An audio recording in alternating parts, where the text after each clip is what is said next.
నేను ఏదైతే స్ట్రాటజీ మీకు ఎక్స్‌ప్లెయిన్ చేస్తున్నానో మీరు ఒకసారి ట్రై చేయండి. ప్రాక్టీస్ చేయండి. అబ్జర్వ్ చేయండి. అర్థం చేసుకోండి. తర్వాత దీన్ని మీరు ఎగ్జిక్యూట్ చేయడం స్టార్ట్ చేయండి. ఓకే.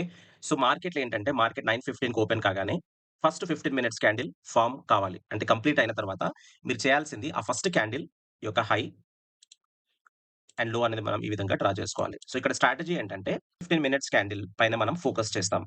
సో, ఇప్పుడేంటంటే తర్వాత క్యాండిల్ ఎప్పుడైతే అది సెకండ్ క్యాండిల్ గావచ్చు ఆర్ ఆఫ్టర్ 5, 6 క్యాండిల్ గావచ్చు.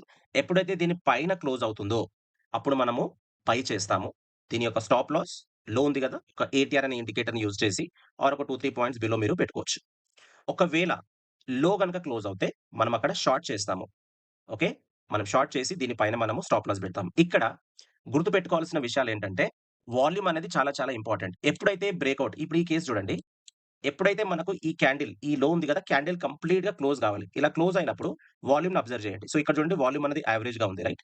బట్ ఎప్పుడైతే ఈ క్యాండిల్ బ్రేకౌట్ ఇచ్చిందో వాల్యూమ్ అనేది పెరిగింది. సో, వాల్యూమ్‌తో పాటు ఈ క్యాండిల్ 15 మినిట్స్ క్యాండిల్ అనేది క్లోజ్ అవుంది.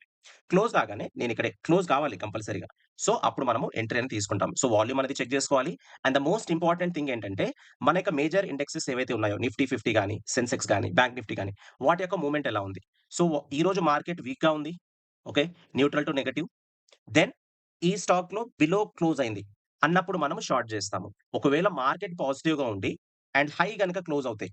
నెక్స్ట్ క్యాండిల్ వచ్చేసి దీని పైన గనక క్లోజ్ అవుతాయి. అది నెక్స్ట్ క్యాండిల్ కావచ్చు, ఏదైనా కావచ్చు. దీని పైన గనక క్లోజ్ అవుతే అప్పుడు మనం బై చేస్తాము. ఒకటి జాగ్రత్తగా గుర్తుపెట్టుకోండి. ఎంటైర్ మార్కెట్ వచ్చేసి పాజిటివ్‌గా ఉండి ఈ పర్టిక్యులర్ స్టాక్ మాత్రమే నెగెటివ్ ఉంటే మోస్ట్‌లీ నేను దాన్ని అవాయిడ్ జేస్తాను.